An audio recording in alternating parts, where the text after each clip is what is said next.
साए में अपराधी गोलियों की तड़तड़ाहट से डर और दहशत।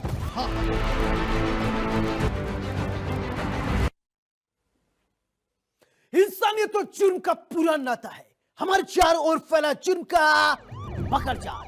ऐसे में कौन का हो जाए शातिर का शिकार और किसके लिए जारी हो जाए मौत का फरमान। इतना नहीं, मिटा दिए जाते हैं जुर्म के सारे सबूत। जुर्म दर जुर्म, कत्ल दर कत्ल जारी है अपराध की दुनिया का काला कारोबार। लेकिन हम आपको सच दिखाएंगे, क्योंकि गुनाह कहीं भी कभी भी किसी के हाथों हो सकता है। नमस्कार, मैं हूं सौरभ त्रिपाठी और आप देख रहे हैं गुनाह।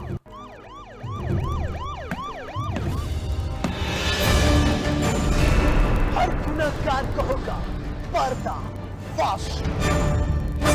डर के साए में अपराधी गोलियों की तड़तड़ाहट से डर और दहशत।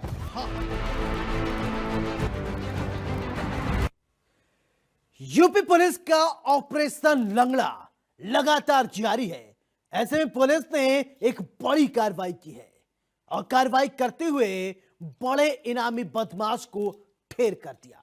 उत्तर प्रदेश के शामली जिले में हुई मुठभेड़ में 50,000 का इनामी डकैत सामा को मार गिराया गया है। मुठभेड़ के दौरान पुलिस और आरोपी के बीच जमकर गोलियां चली, मानो गोलियों की बारिश हो रही हो। लेकिन कहते हैं ना, कानून के हाथ बड़े लंबे होते हैं और इसी लंबे हाथ से पुलिस ने इनामी बदमाश को ढेर कर दिया। यह रिपोर्ट देखिए।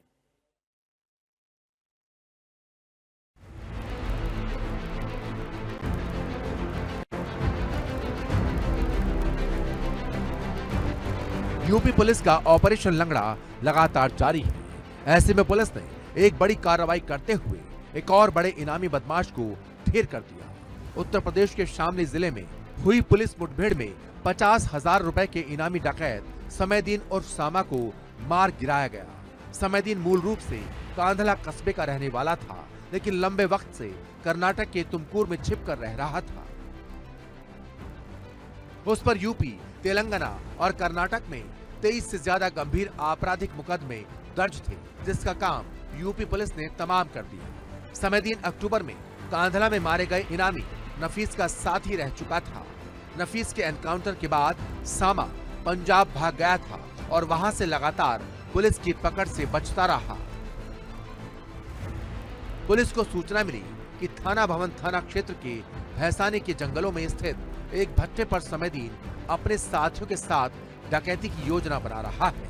मौके पर टीम ने घेराबंदी की, लेकिन जैसे ही पुलिस आगे बढ़ी, बदमाशों ने फायरिंग शुरू कर दी। पुलिस की जवाबी कार्रवाई में समयदीन गंभीर रूप से घायल हो गया। उसे तुरंत अस्पताल ले जाया गया, जहां इलाज के दौरान उसने दम तोड़ दिया। मुठभेड़ के दौरान एक पुलिसकर्मी गंभीर रूप से घायल हुआ, जिसे जिला अस्पताल रेफर किया गया। बाबरी थाना प्रभारी राहुल सिसोदिया की जैकेट पर भी गोली लगी है, लेकिन वो सुरक्षित है। बता दें कि पुलिस को घटनास्थल से 2 पिस्टल, 1 तमंचा और भारी मात्रा में कारतूस बरामद हुए हैं। पुलिस के मुताबिक मौके पर करीब 6 बदमाश मौजूद थे। गोलीबारी के बाद समयदीन के 5 साथी भागने में सफल रहे। पुलिस उनकी तलाश में जंगलों में सर्च ऑपरेशन चला रही है। थाना बावरी क्षेत्र में घटना हुई, सर क्या है पूरा मामला? एक लगभग 10 दिन पहले से जनपद शामली के इस सहारनपुर बॉर्डर के थानों में हमारे यहाँ डकैतों का मूवमेंट चल रहा था और कई बार 112 नंबर पे कॉल आई थी। उसी के प्रत्यक्ष हमारे एसएचओ थाना भवन बाबरी और गढ़ी पोखरा सब लोग भ्रमण पे निकले हुए थे। आज उनको जानकारी हुई कि एक ग्राम भैसानी के भट्टे के पास कुछ गिरोह डकैतों का बैठा हुआ है और आज घटना करने के फिराक में है। तत्काल हमारी पुलिस बल उनको घेराबंदी का प्रयास किया, जिनमें मुख्य रूप थाना भवन के एसएचओ विजेंद्र रावत थे, उनके साथ में एसओ बाबरी राहुल सिसोदिया थे। इन लोगों ने घेराबंदी करने का प्रयास किया। जानकारी हुई कि भट्टे के अंदर एक डकैतों गिरोह बैठा हुआ है और लोग इस समय आग जला के कुछ तप रहे थे। एसपी एनपी सिंह ने बताया कि उन्हें सूचना मिली थी कि भट्टे के अंदर गैंग बैठा हुआ है। जैसे ही पुलिस ने घेराबंदी की, बदमाशों ने फायरिंग शुरू कर दी। उनकी जवाबी कार्रवाई में एक बदमाश गंभीर रूप से घायल हुआ, जिसे अस्पताल ले जाया गया, लेकिन उसकी मौत हो गई। एक पुलिसकर्मी भी गंभीर रूप से घायल हुआ, लेकिन उसका इलाज जिला अस्पताल में चल रहा है। पुलिस ने एक बड़े बदमाश का अंत कर दिया है। जैसे पुलिस उनको घेरने का प्रयास की और नायब करने का प्रयास की, डकैतों ने पुलिस से फायरिंग की और जिसमें उनकी फायरिंग से हमारा एक आरक्षी गंभीर रूप से घायल हो, इसको हम लोग रेफर कराए जिला अस्पताल, जहाँ उसकी हालत ठीक चल रही है इस समय। और हमारी पुलिस ने भी नेपथ्य में छुप के उन पे फायरिंग की, जिनमें एक बदमाश गंभीर रूप से घायल हो गया, शेष भागने में सफल हो गए और बाद में और पुलिस के आने पर कॉम्बिंग की गई, बट बदमाश नहीं मिले। तत्काल उस बदमाश को ले जाके सीएचसी थाना भवन ले जाया गया, जहां से उसको रेफर जिला अस्पताल किया गया है और वहाँ उसका इलाज चल रहा है, जहां उसकी मृत्यु हो चुकी है। मौके पे जो बदमाश है उनके पास से एक 2 पिस्टल मिली, एक 32 mm की है और एक 9 mm की है और एक तमंचा मिला है। जानकारी हुई कि लगभग 6 की संख्या बदमाश थे जो गन्ने में फरार, हमारी इस समय कॉम्बिंग चल रही है और रास्ते में बदमाश ने अपना नाम जो है समेद्रो सम्मा बताया, जो मूलतः तो थाना कांडला जनपद शामली का रहने वाला है, लेकिन वर्तमान में उसका जो पता, उसके पास जो आधार कार्ड मिला है वो जनपद तुमकुर कर्नाटक का, वहीं पे इस समय रहता है वो। लेकिन चूंकि वहां से वांछित हो गया है और इसलिए वो फरार होकर इस समय जनपद कैथल में एक जाखल गांव है, वहां पे एक लिबिन के साथ रहता है वो। हमारे जनपद शामली से उस पे लगभग 23 मुकदमे दर्ज है, हमारे यहाँ का मजारिया HS है। बता दें कि समदीन उत्तर प्रदेश, तेलंगाना और कर्नाटक में वांछित था। उस पर 23 से ज्यादा मामले दर्ज थे। पुलिस के मुताबिक वो कई राज्यों में सक्रिय गिरोहों के साथ मिलकर डकैतियों और लूट की वारदात को अंजाम देता था, लेकिन पुलिस ने कड़ी कार्रवाई करते हुए एक इनामी बदमाश को मौत की नींद सुला दी और हमारे यहाँ से 3 मुकदमों में वांछित चल रहा है, जिसमें 50,000 रुपए का रिवार्ड घोषित किया गया है। इसी प्रकार से वो जनपद तुमकुर से वांछित है और तेलंगाना में नगर कुंडूल से भी 3 मामलों में वांछित चल रहा है। ये कुख्यात बदमाश है जो डकैती, नकबजनी और लूट की घटनाएं करता रहता है। ये पहले भी यहाँ पे कई बार थाना भवन एरिया में घटनाएं पिछले साल किया था, जेल गया था उसमें, और चूंकि यहाँ से बंद हुआ, पुलिस को पुलिस जानती, इसलिए फरार होके कर्नाटक में, वहीं का इसका आधार कार्ड कर्नाटक का तुमकुर डिस्ट्रिक्ट का ही है और हासन जिले से वांछित भी चल रहा है। ये पूरे ऑलमोस्ट नॉर्थ और साउथ इंडिया में रह करके घटनाएं करता रहता था। ये अभी ये घटना करने हमारे यहाँ आया था अपने साथियों के साथ में, अभी जो है इसकी मौत हो गई है। शेष इसके जो भी और साथी हैं उसकी हम लोग जानकारी कर रहे हैं। उल्लेखनीय यह भी है कि अक्टूबर में घटना हमारे यहाँ हुई थी, इसमें बदमाश ने लूटपाट घटना की थी। उसमें एक पुलिस एनकाउंटर में एक बड़ा बदमाश नफीस मारा गया था थाना कांधला में। जो एक बदमाश फरार हुआ था वो यही बदमाश था जो मौके से फरार हुआ था। इसने बताया भी है रास्ते में कि 18 अक्टूबर की रात्रि में जो घटना हुई थी वहाँ पे, उसमें मैं भी सम्मिलित था, उसमें नफीस मारा गया, मैं भाग गया था पंजाब की साइड में। आज एक बड़े बदमाश का अंत हुआ है और हमारे SO बाबरी की BP जैकेट में गोली लगी है, लेकिन वो इस समय ठीक है। हमारी पुलिस की काफी अच्छी इसमें कार्रवाई शेष अधिकारी लोग करवा रहे हैं। इस सफलता के बाद पुलिस महकमे में खुशी की लहर है। एक ऐसे बदमाश को ढेर किया गया जिसकी तलाश पुलिस को लंबे वक्त से थी, लेकिन आखिरकार पुलिस की मेहनत रंग लाई और आरोपी को ढेर कर दिया गया। शामली में एक बार फिर पुलिस और डकैतों के बीच में मुठभेड़ हो गई। इस मुठभेड़ में 50,000 रुपए का इनामी डकैत समदीन उर्फ सामा ढेर हो गया। आपको बता दें कि शामली जनपद के थाना भवन थाना क्षेत्र में पुलिस को मुखबिर द्वारा सूचना मिली थी कि एक शातिर गिरोह क्षेत्र में किसी बड़ी आपराधिक घटना को अंजाम देने की फिराक में है। शामली पुलिस ने घेराबंदी करते हुए जब एक ईंट भट्टे पर पहुंची तो वहां पहले से ही मौजूद 6 शातिर आपराधिक बदमाश बैठे थे। पुलिस ने जब उनको ललकारा तो आरोपियों ने पुलिस पार्टी के ऊपर फायर कर दिया। जब बदमाशों ने पुलिस पार्टी के ऊपर फायर किया तो गोली लगने से एक पुलिसकर्मी गंभीर रूप से घायल हो गया, जिसको उपचार के लिए जिला चिकित्सालय में भर्ती कराया गया है। वहीं पुलिस की ओर से की गई क्रॉस फायरिंग में भी एक बदमाश को गोली लगी। बदमाश को जब गोली लगी तो उसके जो अन्य साथी थे वो मौके से फरार हो गए। बताया जाता है कि 5 उसके अन्य साथी अंधेरे का फायदा उठाकर फरार हो गए। पुलिस ने मौके से 2 9 mm की पिस्टल, एक तमंचा व भारी मात्रा में जिंदा कारतूस बरामद किए हैं। पुलिस जब घायल बदमाश को अस्पताल ले जा रही थी तो बदमाश ने बताया कि वह कांधला कस्बे का निवासी है और उसके विरुद्ध जो है काफी मुकदमे दर्ज हैं। SP शामली NP सिंह के अनुसार आरोपी इतना शातिर था कि उसने अपने आधार कार्ड में एड्रेस भी बदलाव किया हुआ था। वर्तमान में वह कर्नाटक का निवासी बना हुआ था, जबकि वह मूल रूप से शामली के कांदला कस्बे का निवासी था।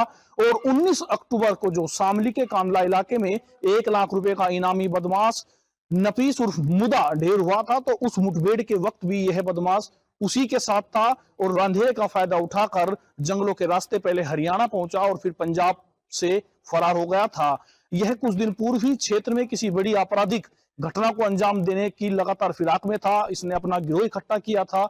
इस पर 23 से ज्यादा आपराधिक मामले दर्ज हैं, जिसमें उत्तर प्रदेश, कर्नाटक, हरियाणा, पंजाब और तेलंगाना राज्य प्रमुख है।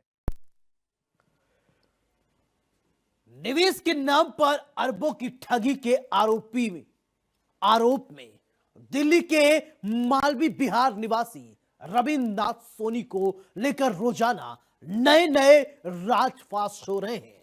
रविंद्रनाथ सोनी के साथ महाबली खली, सोनू सूद सहित पूर्व क्रिकेटरों के नाम जुड़े हैं। महाठग के साथ इनकी तस्वीरों ने हलचल मचा दी है। भारत समेत 8 देशों में 970 करोड़ से ज्यादा के इस ठगी ने सबको हिलाकर रख दिया है। आखिरकार इतनी बड़ी ठगी को कैसे अंजाम दिया गया, यह रिपोर्ट देखिए और रहिए ऐसे ठगों से सावधान।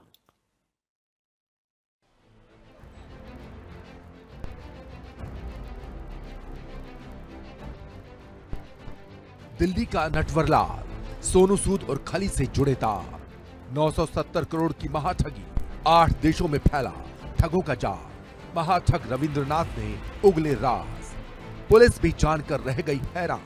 निवेश के नाम पर अरबों की ठगी के आरोप में गिरफ्तार दिल्ली के मालवीय नगर निवासी रविंद्रनाथ सोनी को लेकर रोजाना नए नए खुलासे हो रहे हैं। रविंद्रनाथ सोनी के साथ महाबली खली, सोनू सूद समेत कई पूर्व क्रिकेटर्स के नाम जुड़ रहे हैं। महाठग के साथ इनकी तस्वीरों ने हलचल बढ़ा दी है। भारत समेत 8 देशों में 970 करोड़ से ज्यादा की ठगी कर चुके दिल्ली के महाठग रविंद्रनाथ सोनी को कोर्ट ने 6 दिन के पुलिस रिमांड पर भेजा है। इस दौरान जो पूछताछ होगी उसमें कई बड़े खुलासे होंगे। मिली जानकारी के मुताबिक रविंद्रनाथ की ठगी का शिकार बने दुबई के 3 और पीड़ित रविवार को पुलिस कमिश्नर से मिले थे। उन्होंने ठग से एक बार मिलवाने की गुजारिश की थी, हालांकि वो तहरीर नहीं देना चाह रहे थे।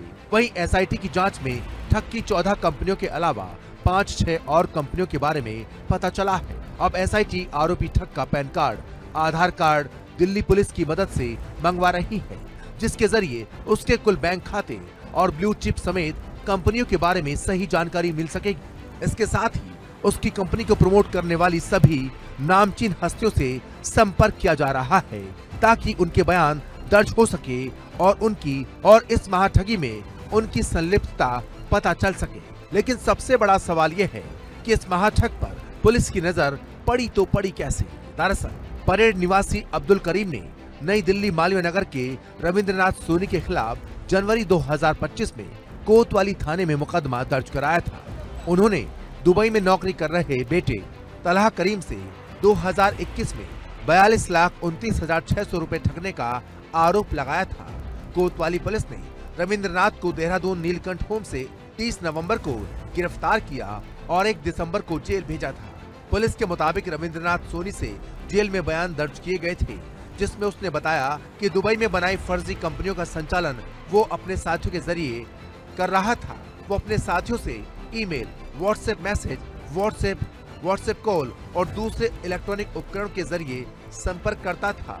उसने बताया कि इस अपराध में इस्तेमाल किए जाने वाले इलेक्ट्रॉनिक उपकरण, कंपनियों के दस्तावेज और दूसरे साथियों के व्यावसायिक लेखा जोखा दस्तावेज भी देहरादून में स्थित उसके दूसरे मकान में रखे हैं, जिसे वो पुलिस को बरामद करवा सकता है। उस मकान की चाबी उसके पास ही है। बयान के बाद जांच अधिकारी ने उसकी पुलिस कस्टडी रिमांड के लिए कोर्ट में अर्जी दी थी, जिसे सोमवार को मुख्य न्यायिक मजिस्ट्रेट सूरज मिश्रा की कोर्ट ने मंजूर कर लिया। कोर्ट ने उसे 14 दिसंबर तक शाम 4 बजे तक के लिए पुलिस कस्टडी में भेजा है। जैसे आपको पता है कि रविंद्रनाथ सोनी जो ये मालवीय नगर का रहने वाला दिल्ली का, और इसके द्वारा दुबई में ब्लू चिप कंपनी करीब 20 कंपनी इसके द्वारा खोली गई थी और इसने भारी संख्या में लोगों से इन्वेस्टमेंट कराया है और काफ़ी लोग चीट कराए गए, जिसमें इसने काफ़ी मात्रा में पैसा इकट्ठा करा था।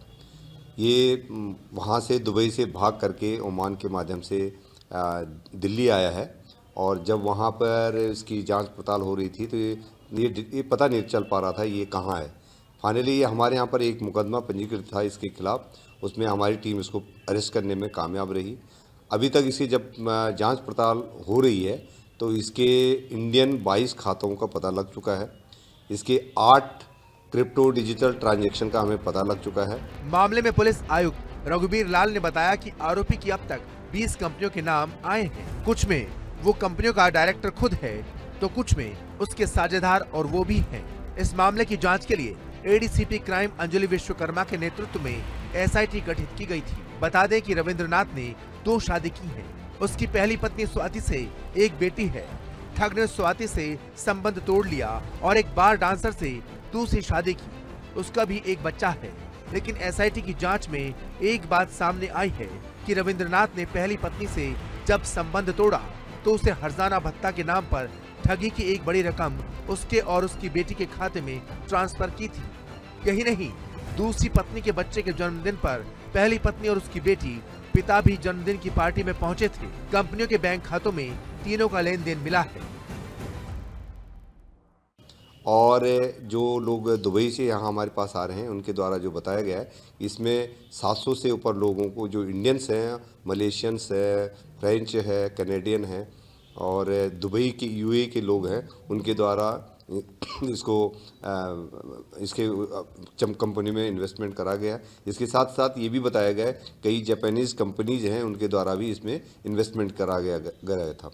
अब इसके आगे की जो हमारी जांच पड़ताल है, हम इसको पीसीआर पर ले रहे हैं।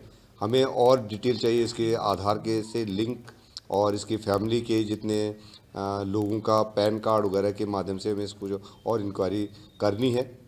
पीसीआर पर लेने के बाद इसको देहरादून और दिल्ली ले जाया जाएगा, जिसमें ये कोऑपरेट करने के लिए इसने कहा है कि हम कोऑपरेट करेंगे और उसके बाद ही हमें पता लग पाएगा कि इतना इसका पैसा वो कहाँ गया। जैसे पता है कि इसका पैसा आने के बाद इमीडिएटली इसने पैसे को क्रिप्टो में कन्वर्ट कराया था। महाठग रविंद्रनाथ की कंपनी के प्रमोशन के कई वीडियो और फोटो एसआईटी को मिले हैं। 3 मिनट के एक वीडियो में रविंद्र खुद ही अपनी blue chip group of companies का प्रमोशन करता दिख रहा है। वो पूल खेलते और अपने ऑफिस में कर्मचारियों और साझेदारों से बात करते और कंपनी में किस तरह से काम करना है उसे बता रहा है। वीडियो में कई लग्जरी कारें और प्लान दिखाया गया है। इस दौरान एक बड़े राजनेता समेत कई चर्चित चेहरे भी वीडियो में दिखाई दे रहे हैं, जिसमें वो राजनेता से अवार्ड लेते हुए भी दिखाई दिया। हमारे पास ऐसे फुटेज भी हैं जिसमें देखा जा रहा है कि ये वहाँ दुबई में ही अपने ऑफिस के सोफे के अंदर डॉलर्स को पैक कर रहा था।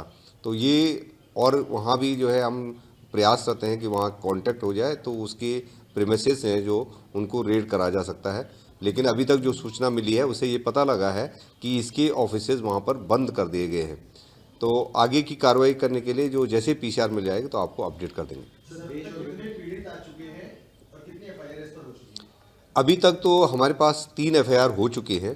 मेल हमारे पास काफ़ी आई हुई हैं और मेल में ये है कि ये इनकी सही हैं या गलत हैं। जब तक हमने उनको कहा कि आप आए, कुछ लोग आए हैं, कुछ लोग अभी ये कोशिश कर रहे हैं कि इसको मिल करके हो सकता है वो हमारा पैसा दे, इसलिए वो एफआईआर कराना नहीं चाहते हैं। इसमें कई ऐसे भी लोग भी रहे हैं कि जिन्होंने इसको प्रमोट करा है और प्रमोट करने वालों उनका भी कहना है कि हमारे साथ भी इसने चीटिंग करी है कि जो प्रॉमिस्ड अमाउंट थी वो नहीं दी है। पुलिस कमिश्नर रघुबीर लाल ने बताया कि जितने भी सेलिब्रिटी समेत लोग वीडियो में दिख रहे हैं उनका पक्ष जानने के लिए भी संपर्क किया जा रहा है। अब तक ठग के संपर्क में ज्यादा रहे अभिनेता सोनू सूद और रेसलर खली को नोटिस भेजा गया है और उन्हें बयान के लिए बुलाया गया है। इसके अलावा कुछ और बड़े नाम सामने आए हैं, उनके कनेक्शन एसआईटी खंगालने में जुटी है। अब तक कारोबारी अबरार सिद्दीकी, अभिनेता विशाल नितिन कोंडिया और अबू धाबी में नेशनल ऑयल कंपनी के executive vice president Shahnaz Usman Koya महाठग रविंद्रनाथ के खिलाफ कोतवाली थाने में मुकदमा दर्ज करा चुके हैं और कई लोगों पर ये एलेज किया गया है कि इनकी मिली भगत है। तो इस संबंध में हमने कई सेलिब्रिटीज़ को इन्वेस्टिगेशन ज्वाइन करने के लिए कहा है कि आप भी अपनी बात पक्ष रखें। ऐसा लोग आरोप लगा रहे हैं, तो शीघ्र ही जो है चीज़ें क्लियर हो जाएंगी कि इसके लोग कौन कौन इसमें इन्वॉल्व हैं। अभी तक ये जो हमारे पास से 20 अकाउंट का पता लगा है, जो 20 कंपनी का पता लगा है, इसमें 16 कंपनी एक्टिव हैं और 4 कंपनी इनएक्टिव हो गई। खास करके एक कंपनी यूएस में जिसकी डायरेक्टर गुरमीत है, उसका अकाउंट अभी भी चालू है और वो उसमें ट्रांजैक्शन भी हो रहे हैं। तो गुरमीत से भी हम लोग टच करने की कोशिश कर रहे हैं कि वो आए और अपना पक्ष रखे और इसमें कहां कहां लेयरिंग हुई है इसकी और गहराई से जांच पड़ताल की जा रही है। महाठग रविंद्रनाथ सोनी की साझेदार अमेरिका की गुरमीत का बैंक खाता भी एसआईटी को मिल गया है। उसमें अब तक ट्रांजैक्शन हो रहे हैं। इसकी जानकारी मिलते ही सर्विलांस टीम ने उस खाते को फ्रीज करने के लिए बैंक को ईमेल किया है। एसआईटी को अब तक 22 बैंक खाते मिले हैं जिसमें ठगी की रकम पहुंची थी। अब तक पुलिस करीब 1 करोड़ रुपए फ्रीज करा चुकी है। वहीं एसआईटी को 2 ऐसे वीडियो मिले हैं जिसमें रविंद्र डॉलर की गड्डियां सोफे के अंदर छिपाता हुआ दिख रहा है। वीडियो उसके ऑफिस के सीसीटीवी का है। ये प्राइमरी जो हमारी जांच है उसमें जो लोगों ने अपने अपने क्लेम्स भेजे थे उसके बेसिस पर हमने कहा था कि उसके बेसिस पर ये लग रहा था कि 970 करोड़ है। लेकिन उसके बाद कुछ लोगों का ये कहना है कि इसमें जापानीज़ जो कंपनीज हैं उनके द्वारा भारी इन्वेस्टमेंट किया गया है। तो ये आगे अब जैसे ही पूरा डिटेल हमारे पास आएगा तो किस मैग्नीट्यूड का है ये जांच के बाद ही पता लगेगा। अब इसको ये उस समय वहाँ पे दुबई में बड़ा आइकॉन था और यूथ आइकॉन के तौर पे इसको देखा गया था और इसने वहाँ पर ऐसा माया जाल फैला रखा था कि कई लोगों को इसे सेलिब्रिटीज़ को और कई जो है डिग्निटरीज़ को ये इसके द्वारा वहाँ पर उनसे मिलता था और कई को फंक्शन में भी बुलाया गया है। तो इसकी हम लोग और वो कर रहे हैं क्योंकि ये कोई भी जो है जो डिग्निटरीज होते हैं उनके साथ फ़ोटो खिंचवाना और उनको कार्यक्रमों में बुलाना ये कोई बड़ी बात नहीं है। किस किस की वास्तव में जो आरोप लगाए गए किस किस की हो सकती है इस संबंध में उन लोगों को हम नोटिस देंगे और उनको उनका पक्ष भी जानने की कोशिश करेंगे कि वो इन्वेस्टिगेशन में अपना पक्ष रखें ताकि हम लोग किसी निर्णय पर पहुंच पाएं। पुलिस कमिश्नर रघुबीर लाल ने बताया कि रविंद्रनाथ सोनी की ब्लू चिप नाम से खोली गई कंपनियों में ब्लू चिप टेक्नोलॉजीज कॉरपोरेशन का संचालन गुरमीत अमेरिका में बैठकर कर रही थी। इन दोनों कंपनियों के बैंक खातों में अब तक लेन देन चालू है जिसमें ट्रांजैक्शन अब भी हो रहे हैं। गुरमीत ही ठगी की रकम को क्रिप्टो करेंसी में बदलती थी। ये जांच टेक्निकल जांच है और इसलिए हमने एक जो हमारे साइबर एक्सपर्ट हैं हमारी टीम जो इस काम में दक्ष है तो एक एडिशनल डीसीपी अंजलि विश्वकर्मा के अधीन एक 6 सदस्यीय टीम बनाई गई है और वो इसके सभी पक्षों पर जांच पड़ताल कर रही है क्योंकि साइबर इस टोटल जो है डिजिटल वर्ल्ड में हो रहा है और क्योंकि इनके जो फिजिकल जो हमारे पास अकाउंट्स वगैरह हैं वो बहुत ही लिमिटेड इन्फॉर्मेशन है तो उसके माध्यम से ही हम लोग डिजिटल जितने भी ट्रेल्स हैं उसको निकालने की कोशिश कर रहे हैं और जो एसआई टीम है एसआईटी हमने बनाई है वो इस पर कार्य करना। जांच के दौरान साइबर टीम को अब तक 8 डिजिटल लॉकर मिले। एक लॉकर में 800 करोड़ रुपए की कीमत की क्रिप्टो करेंसी है। दूसरे लॉकर के पासवर्ड का पता लगाया जा रहा है जिससे अब तक कितने क्रिप्टो करेंसी आरोपी के पास हैं उसकी जानकारी मिल सके। पुलिस आयुक्त ने बताया कि अब तक मिली 22 बैंक खातों की जानकारियों में ICICI bank, yes bank, bank of Baroda, Indian bank समेत कई बैंक में खाते होने की जानकारी मिली है।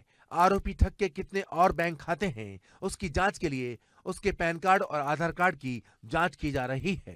तो बात करते हैं कानपुर शहर की। कानपुर पुलिस ने इस स्कैमर को 42 लाख की ठगी में देहरादून से पकड़ा था। 10,000 का इनामिया था। कोतवाली पुलिस ने इसमें पूरा वर्कआउट किया था। वो तो साहब बड़ा स्कैमर निकला। रविंद्र सोनी इसका नाम है और अब उससे जो है बड़े बड़े खुलासे हो रहे हैं। दरअसल रविंद्र सोनी नाम के इस व्यक्ति ने जो कि दिल्ली के मालवीय नगर का रहने वाला है बड़े बड़े जो है स्कैम किए हैं, बड़े बड़े लोगों को फंसाया है। सेलिब्रिटीज से लेकर बड़े बड़े कारोबारी तक इसमें शामिल है। बात करें तो कुल मिलाकर 400 लोगों को इस बड़ी स्कैम का जो है शिकार बनाया। रविंद्र सोनी जो 10,000 का इनामिया था अब वो जो है पुलिस की गिरफ्त में है और पुलिस उसको रिमांड पर ले चुकी है। रविंद्र सोनी नाम के इस व्यक्ति ने दिल्ली के मालवीय नगर से दुबई की उड़ान भरी और दुबई में एक फ्लैट में 3 कमरों के फ्लैट में एक ऑफिस खोला, 15-16 लोगों को रखा, ब्लू चिप नाम की एक निवेश कंपनी बनाई और इसके साथ ही इसकी 11 सिस्टर कंसर्न कंपनियां जो है बनाई, अलग अलग विदेशों में कंपनियां खोली। उसने जो है वहां पर US, UK, Canada, France, Japan, Malaysia, Thailand, Abu Dhabi समेत न जाने कितने मुल्कों में इस तरह की कंपनियां खोली और लोगों को निवेश में बड़ी रकम लौटाने का प्रलोभन दिया। पुलिस के मुताबिक ठग की कंपनी में जापानी कंपनी और रूस की कंपनी और लोगों ने कई करोड़ रुपए निवेश किए हैं, लेकिन सही रकम का आकलन अभी नहीं हो पाया है। रविंद्रनाथ जापान के लोगों के साथ कई फोटो और वीडियो में दिख रहा है, लेकिन वहां के किसी पीड़ित ने अभी तक संपर्क नहीं किया है। फिलहाल आरोपी की रिमांड के बाद कई और बड़े खुलासे हो सकते हैं।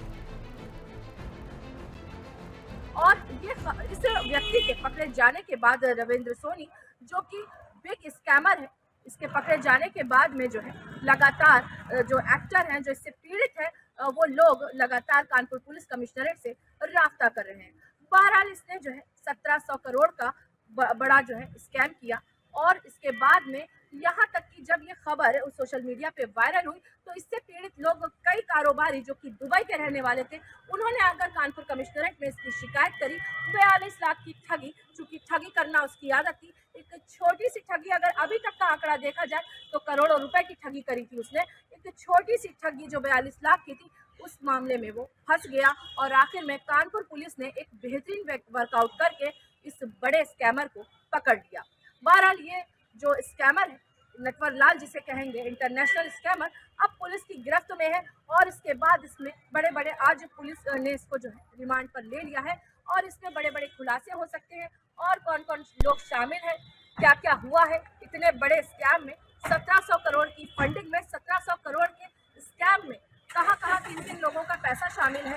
बात करें अगर इसकी ब्लू चिप कंपनी की, तो 2 जो बड़े सेलिब्रिटी हैं, उनके नाम इस कंपनी को प्रमोट करने का भी आया है सामने, जिसको लेकर कानपुर पुलिस ने उनको भी नोटिस जारी किया है। इसके अलावा कई सेलिब्रिटी जो इस मामले में जो है पीड़ित है, उन्होंने भी कानपुर पुलिस से राब्ता कायम किया है और अब ये रकम जो स्कैम की है वो बढ़ेगी और कौन से खुलासे होंगे, ये देखने वाली बात होगी। इसी तरीके की और बेहतरीन खबरों के लिए इंडिया न्यूज से जुड़े रहें। कानपुर के लिए इंडिया न्यूज से जेबा खान।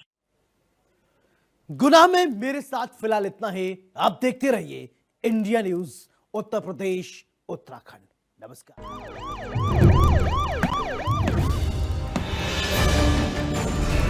हर गुनहगार को होगा पर्दाफाश। डर के साए में अपराधी,